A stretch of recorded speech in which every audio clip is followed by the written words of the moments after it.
계룡산의 묘봉입니다.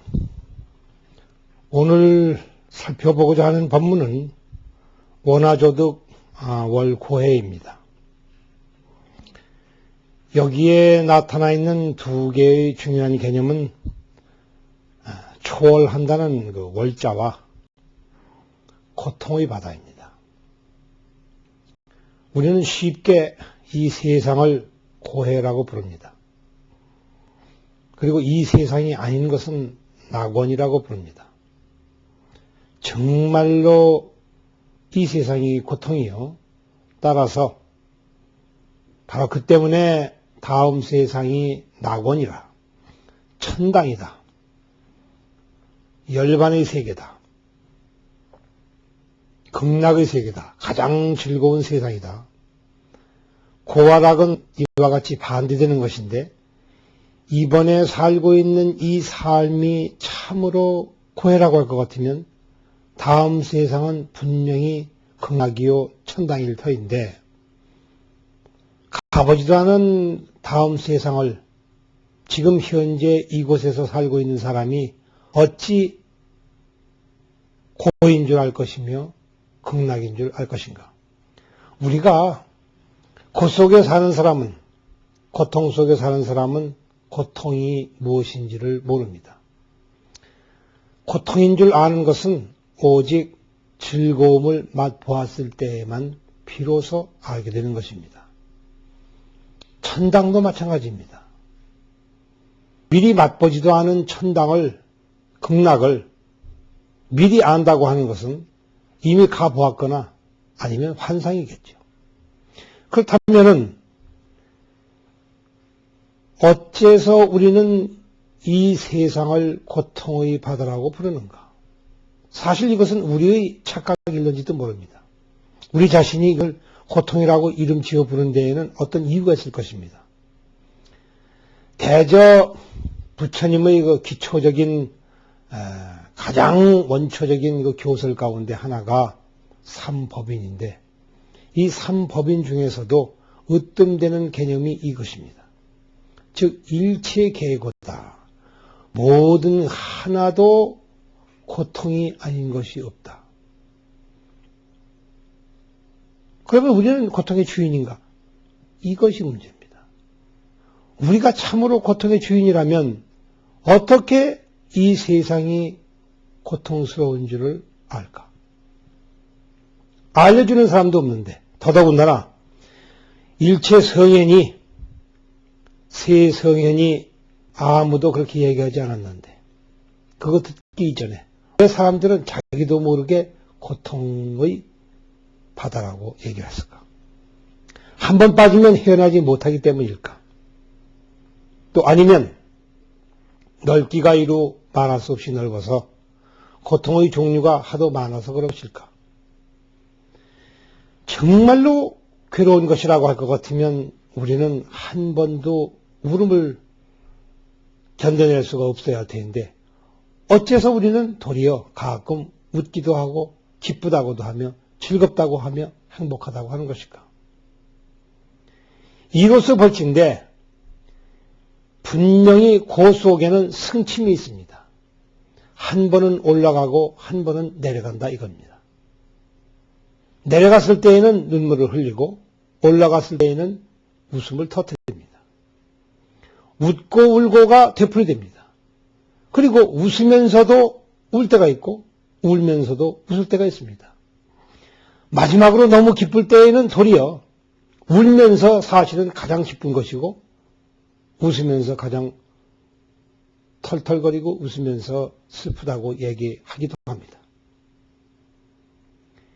이 양극의 관계, 고와 낙이라고 하는 것은 사실은 서로 짝짝꿍을 하고 있다는 것, 서로 어깨동무하면서 나란히 가고 있다는 것, 그리고 한 번도 상대방을 잊은 적이 없다는 것, 서로 만날 수 없는 이 얼굴, 이것은 마치 저 야누스의 얼굴과도 같습니다. 앞의 얼굴은 늘 환하고 웃습니다. 그리고 뒤의 얼굴은 늘 어둡고 침울한 가운데 눈물을 흘리고 있습니다.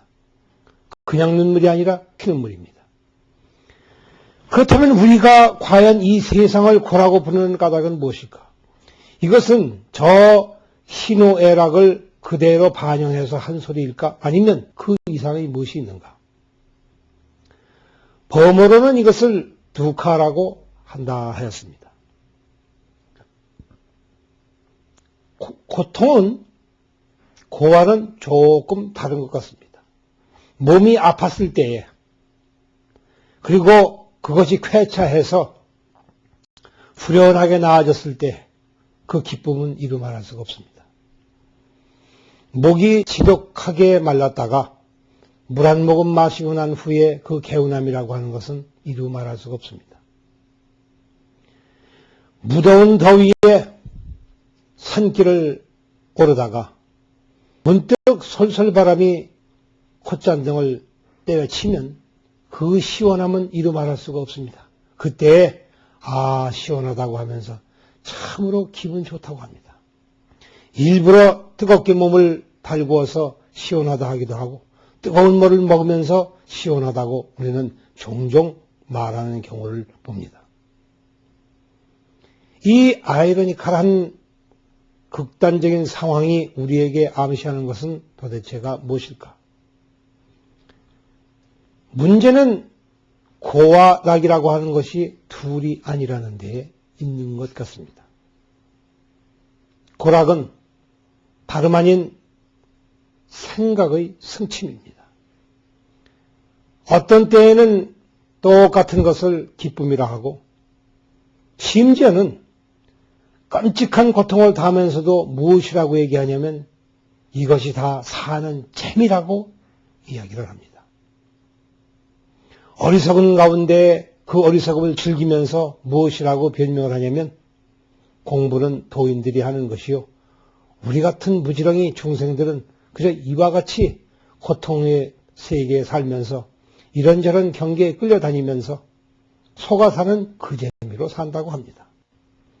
뻔히 알면서 속아주는 그 재미도 좋은 재미라고 얘기를 합니다. 무엇일까?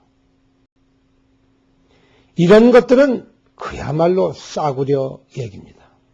싸구려 고통이요. 아무런 보잘것 없는 것들입니다. 문제는 곤이, 낙이니, 고통스러운 것이니, 즐거운 것이니 하는 것들이 전부 싸구려 얘기라는 것입니다. 왜 싸구려냐 하면 그 본체가 하도 값싸고 너절하기 때문입니다. 아무짝에 쓸데없는 것이요. 이 세상에 즐거움이라고 할 것이 따로 존재하는 것이 없고 슬픔이라고 하는 것이 따로 존재하는 것이 없다는 그 바탕에서 나온 것입니다. 피부에 닿는 보드라움이 반드시 좋은 것이 아닙니다. 피부에 닿는 시원함이 반드시 좋은 것이 아닙니다. 시원한 냉수도 감기가 들었을 때에는 도리어 독이 됩니다. 아무리 좋은 약도 건강한 몸에는 도리어 독이 됩니다. 무엇이든지 지나치면 반드시 탈이 됩니다. 문제는 여기에서 분명해집니다. 우리 부처님께서 본사 부처님께서 말씀하시는 이 고해라고 하는 고는 그냥 고가 아니라 희노애락 사단 칠정 모두가 다 곧 고라는 것입니다. 왜 고일까 하는 것이 이제는 문제입니다. 그리고 그것이 고의 바다가 되는 까닭을 분명히 알아야 됩니다. 고라고 하는 것은 무엇이냐면 따로 이것이 고라 결정 지을 수 있기 때문에 고가 아니라 그 어느 법도 자기 자체로서 존재하는 것이 없으며 내 자신이라고 주장할 수 있는 것이 없으며 내 자신이 아니라고 주장할 수 있는 것도 없다. 즉 환이기 때문에 그러하다. 이 세상의 고통인 것은 바로 이 세상에 존재하는 것들이 아무것도 없기 때문입니다. 즐거움도 있다가 없어지는 것이요. 슬픈 것도 있다가 없어지는 것이요. 우울함도 잠시 있다가 없어지는 것이요. 밝음도 잠시 있다가 없어지는 것이요. 부처님이라는 이름도 잠시 있다가 없어지는 것입니다. 세간이 저 꿈과 같고 세간이 다름 아닌 헛개비와 같고 부처님의 그 이름이 그러하며 그 실체라고 하는 것이 그러하며 있다고 하자마자 곧 제 스스로 무너져 버리고 맙니다. 그리하여 이것을 옛 고인들은 법문하시기를 동념 즉 괴라고 했습니다. 한 생각 퍼뜩 일어나자마자 곧 무너져 버리고 맙니다. 아무리 좋은 생각이라 하더라도 머물러 있는 법이 없습니다. 즐겁다고 했는데 곧 무너지기 때문에 그래서 즐거웠던 그 순간은 언제 있었는가? 이제는 아무것도 없구나 할 때에 고통이 된 것이요. 아무것도 없구나 할 때 또 다른 생각이 나오기 때문에 또 고통이 되는 것이요. 이래서 그 늪에 한번 빠지면 도저히 헤어날 수가 없기 때문에 고통의 바다라고 했습니다. 이 고통의 바다라고 하는 것은 분명히 인간의 삶을 얘기하는 것입니다. 생각의 삶입니다. 사념의 삶입니다. 이것은 그대로 우리는 인생이라는 말로 표현을 하지만은 이것은 벗어날 수 없는 인과의 늪이요. 원인과 결과의 끊임없는 반복이며 한 번 만들어낸 것은 반드시 다음의 생사자를 기다려서 제 자신의 죽음을 경험해야 되고 그 죽음을 경험으로 하여 또 다른 것이 내가 원하든지 원하지 아니하든지 또 태어나야 되기 때문에 이 필연성을 두고 우리는 고통의 바다라고 했습니다. 고통의 바다의 특징은 승침입니다. 그리하여 부처님께서 방편을 설하시고 반야설을 타라 종용하시는 까닭은 바로 여기에 있습니다. 문제는 저 헛개비들로부터 벗어나기 위해서 헛개비를 말씀하신 것입니다. 저 헛개비가 이미 없는데 왜 거기에 우리가 머물러 있어야 하는가? 구름이 이미 자기의 집이 없는데 어찌하여 앞산에 잠시 머무르는 것을 두고 비니, 눈이니, 바람이니 하던가.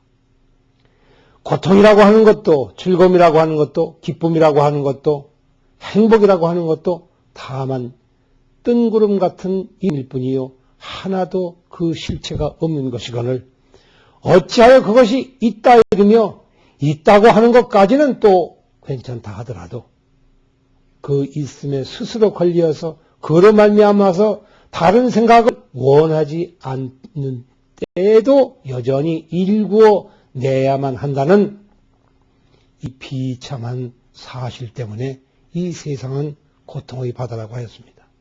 그러면 여기에 답은 무엇인가? 바로 그 앞에 있습니다. 고통의 바다를 건너가는 것은 바로 배입니다. 그리고 그 배를 타는 것은 저 방편을 얻는 것입니다. 즉 열애를 보는 일입니다. 이리하여 이곳에서 말씀하시는 법문이 분명하여 줍니다. 양쪽의 해안이 없고 강의 양변이 없으며 주인과 손님이 여기에는 따로 없고 나라 주장할 아무런 것도 그곳에 없기 때문에 그리하여 우리는 이것을 고통의 바다라고 불렀습니다. 즉 고해 그 자체가 없는 것이기 때문에 모든 것이 여실함에도 불구하고 스스로 생각의 승침에 빠져서 벗어나지 못하는 거로 이를 고해라고 불렀습니다. 그리고 이것을 건너는 것은 아주 간단합니다. 바로 그것이 나무 대비 관세음입니다. 관세음 보살을 왜 염하는가? 왜 우리는 그것을 귀라고 하는가? 1년 미생전으로 돌아가면 그 모든 것이 분명해지기 때문입니다. 한 생각 일어나기 그 전에는 도대체 공적하여 아무것도 그곳에는 없습니다. 그리하여 원하조득 월고해 나무 대비 관세음이라 법문에 이르신 것입니다.